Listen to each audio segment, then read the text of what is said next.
tó ẹ káàbọ̀ sí iléeṣẹ́ wa mo kí yín ẹ̀yin yá mi bàbá mi nílé lóko lọ́nà lẹ́yìn òdì pé ẹ káalẹ́ ẹ káàárọ̀ ẹ mà kásán etí tẹ́ ẹ mà fi ń gbọ́ wa mà nídìí bákan náà ojú tẹ́ ẹ fi rí wa kò ní fọ́ bẹ́ẹ̀ ni o ǹjẹ́ ẹ ti gbọ́ lórí ọ̀rọ̀ àwọn ará Uromi bẹ́ẹ̀ ni lórí ọ̀rọ̀ àwọn ará Uromi ti bínú tán o wọ́n ní òṣàbò lè gbèmí ọ̀sà sèmi bó ṣe bá mi òun lọ̀rọ̀ àwọn ará Uromi pẹ̀lú ìjọba orílẹ̀-èdè Nàìjíríà ǹjẹ́ ẹ ti gbọ́ wọ́n ní ìbọn ni o ìbọn lẹ́yìn tí wọ́n pa àwọn mẹ́rìndínlógún ìyẹn tí àwọn ará Uromi dáná sun yìí ǹjẹ́ ẹ mọ̀ pé àwọn ará Uromi gbogbo wa náà là ń pariwo oníkálukú dira o ìwọ má dira kí àwọn ará Uromi má gbà gbogbo wa ń pariwo lọ́tún lọ́sì àwọn ará Uromi má gbégbèsè o wọn ò má gba no gree for anybody lọ́ máa ń ṣe ǹjẹ́ ẹ wá mọ̀ pé pẹ̀lú gbogbo làálàá àwọn ará Uromi wọ́n ṣa ìbọn jọ gbogbo ìbọn wọn máa ní ìjọba gbà lọ́wọ́ wọn lọ́wọ́lọ́wọ́ báyìí ó ti wá di wàhálà ṣẹ́rí ìbọn tó gbà lọ́wọ́ ará Uromi tí wọn ò gbà lọ́wọ́ àwọn Fúlàní táwọn yẹn sọ̀rọ̀ pé àwọn ní license ẹ̀rírọ́ that's Nigeria for you ẹ wo ṣẹ́rí àwọn vigilante Uromi ní Ẹdó wọ́n mà ti gbàgbóró kan o débi pé wọ́n ti protest against àwọn irinṣẹ́ wọn tí wọ́n gbà èyí tí commissioner police tó gbà fún odidi ọjọ́ méjì bẹ́ẹ̀ ni wọ́n ti ya bọ́ta o wọ́n ti ní àwọn ò ní gbà nítorí wípé òṣàbò ṣáà lè gbèmí ó ṣàṣèmí bó ṣe bá mi tẹ́ ẹ bá ní ẹ ò lè dáàbò bo ìlú wa àáṣà lè dáàbò bo ìlú wa fúnra wa kí wá lóde tó fi jẹ́ wípé ẹ̀ ń fipá gba ìbọn lọ́wọ́ wa gbogbo irinṣẹ́ tó jẹ́ ká tún fi dáàbò bora wa gbogbo rẹ̀ lẹ́ ti gbà tán yìí àwọn arábí ti wá bínú tán wọ́n ti ya bọ́ta wọ́n láwọn ò ní gbà o lábẹ́ bó ti wù kó rí wọ́n ti wá tẹ̀tù àwọn ará Ẹdó tẹ̀tù wá dá o àwọn ará Uromi tún náìsì o ìdí tó fi náìsì ni pé wọ́n ṣiṣẹ́ pọ̀ pẹ̀lú àwọn ọlọ́pàá ni o síbẹ̀ ó tún gbàbọ̀ lọ́wọ́ wọn pé kó má dàbí pé wọ́n ṣe nǹkan ní ọwọ́ ara wọn níṣẹ́ lọ́túnpọ̀ ọlọ́pàá lé wípé kọjọ ṣiṣẹ́ pọ̀ ẹ wá máa gbọ́ ṣẹ́rẹ́ àwọn ọlọ́dẹ àwọn ará Uromi wọ́n ti ṣiṣẹ́ gidigidi pẹ̀lú divisional police officer láti maintain àlàáfíà ní gbogbo agbègbè yẹn wípé kò ní sí wàhálà kọ́ra máa gbégbé ayọ̀ ṣùgbọ́n wá jẹ́ kó yé wọn pé láìsí irinṣẹ́ wa tẹ́ ẹ gbà yìí ẹ wò ó kò ní sí ìfọwọ́sowọ́pọ̀ pẹ̀lú àwọn ọlọ́pàá o nítorí pìtìpìtì máa sáré dé bá everybody sísìn bẹ́ẹ̀ ni àwọn ará ọlọ́dẹ̀bẹ̀ àwọn fìjìláńtẹ̀ bẹ̀ lọ yarí mọ́ àwọn ọlọ́pàá lọ́wọ́ nǹkan tí ẹ̀ gbé mi débẹ̀ oníṣẹ́ fẹ́ gbọ́ we are here until they answer us ibi la máa dúró títí tó fi dá wa lò olóhùn ti ṣe fìjìláńtẹ̀ pọ̀ sí ó ti lé ní ọdún mọ́kànlélógún which is 21 years bẹ́ẹ̀ ni olóhùn ti ṣe bọ̀ sí ó ní the vigilantes ọ̀pọ̀lọpọ̀ bẹ́ẹ̀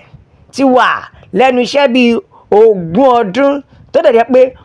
we are reportedly trained by the government on how to shoot kẹ́ ẹ lè rí pé wọ́n farabalẹ̀ wọ́n gba ìlànà òfin kọjá débi wípé kò ní sí pé wọ́n kàn lọ ṣara wọn jọ àwọn tó ti ṣiṣẹ́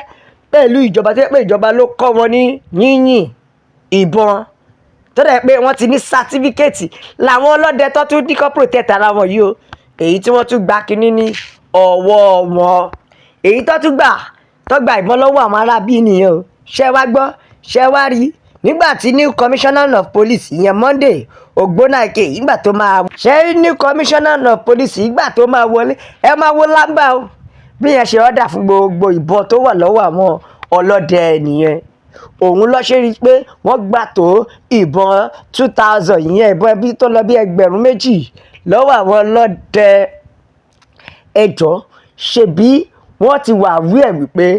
àwọn support àwọn ọlọ́pàá kí ló dé tí ìjọba tún fi gbàbọ́ lọ́wọ́ wọn my brother that is ìjọba for you bẹ́ẹ̀ ni o that is ìjọba for you if ìjọba tell you say this you better ṣe kíni you better reason ṣẹ́rí new commissioner of police òun ló gba ìbọn lọ́wọ́ ìyẹn Monday Agbonika nígbà tó máa wọlé báyìí ó gbàbọ́ lọ́wọ́ wọn ni ó ní iṣẹ́ fẹ́ gbọ́ mo fẹ́ tún ètò ààbò Ẹdó mo fẹ́ tún ṣe. ṣe wá rí sí ìyàlẹ́nu gbogbo àwọn tó protest yìí wọ́n wá comply wọ́n máa gbà ó. The protesting vigilantes said they comply but were surprised when the CP Agbodaya later posted about collecting over 2,000 guns from them. ṣé ẹ ti gbọ́? ṣé ẹ rí i pé irọ́ ni Nàìjíríà like àṣeyọrọlẹ̀ máa ń like tó túmọ̀ sí pé nígbà tí CP wa lo ọgbọ́n ẹ wo ọgbọ́n àlùmọ̀kọ́rọ́ yìí ẹ wo ọgbọ́n jìbìtì. When I tell you Nigeria is already gone, people think it's a lie. Ẹ wo ẹ tún wo ẹ wo ọgbọ́n ọ̀rọ̀ lẹ́nu CP ta ni kó dáàbò bò lú. CP wa lo ipò ẹ̀ ó lo agbára ẹ̀ ó fi tọ́ àwọn arábí ó gba ìbọn lọ́wọ́ wọn. Ó wá jẹ́ kó yọ pé òun fẹ́ reconstruct òun fẹ́ tún ètò ààbò bẹ̀yẹ ṣe tó máa strong. Ṣùgbọ́n àṣẹ̀yìnwá àṣẹ̀yìnbọ̀ bí CP ṣe post síta nìyẹn o tó gara tó boast tó sọ pé òun gba ìbọn tó 2,000 guns lọ́wọ́ ọmọ égbè. ṣé ẹ bá gbọ́ àwọn fìjìláńtẹ́ náà ti wá pariwo síta wọ́n ti fẹ̀hónú wọ́n ti protest tọ́dẹ̀ pariwo pé ṣé rí ètò ààbò tiwa òun ló jẹ wá lógún. bẹ́ẹ̀ ni ètò ààbò tiwa òun ló jẹ wá lógún kó má kàn jẹ́ pé a máa mú èèyàn tẹ́ ẹ bá dẹ̀ kó wọn sí custody before you know it wọ́n máa roaming about wọ́n máa free tó jẹ́ pé àwọn táwọn mú wọ́n máa tún padà fi wọ́n sílẹ̀. ẹ̀mí àwọn òṣìṣẹ́ kínní kò dè mọ́ we are no longer safe. fúdìí èyí àwọn nílò ìbọn wọn padà wọ́n láwọn nílò ìbọn wọn padà ó wípé kí wọ́n fún àwọn ní ìbọn wọn ṣèbí òṣàbò lè gbè mí ó ṣàṣe mi bó ṣe bá mi. ẹ̀wòrán that is Nigeria for you. ẹ̀yin náà rí bẹ́ẹ̀ CP gbàgbọ́ lọ́wọ́ àwọn ọlọ́dẹ ká tó wí CP ti post ká tó wí CP ti gara ká tó wí CP ti léfò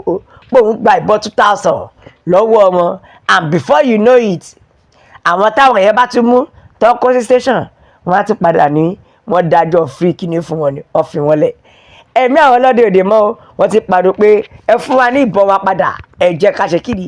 ẹ jẹ́ ká dáàbò bo ara wa nítorí bẹ́ẹ̀ bá ṣá lè dáàbò bo wá á ṣáà lè dáàbò bo ara wa ó ti di ìjà o. ẹwẹ́ ìyá mi bàbá mi yóò bá nation láfẹ́ òmìnira ilẹ̀ Yorùbá òun ló jẹ wá lógún. ẹ bá wa like ẹ share ẹ subscribe ẹ bá tẹ̀ sójú ẹ̀ ẹjọ́ yàwó yẹn lọ́tún lọ́sùn pé yóò bá nation ni o láfi sọ pé a ó máa bẹ ọ̀bí ẹni bẹ ṣùgbọ́n àtẹ́lẹsẹ̀ yóò máa bẹ̀ náà o gbogbo ẹni tó bá wá láwọn nídé ó máa láwọn nídé bá God bless Yorùbá nation ọlọ́run àbùkù orílẹ̀-èdè mi láfi kì í pé ó dàbọ̀.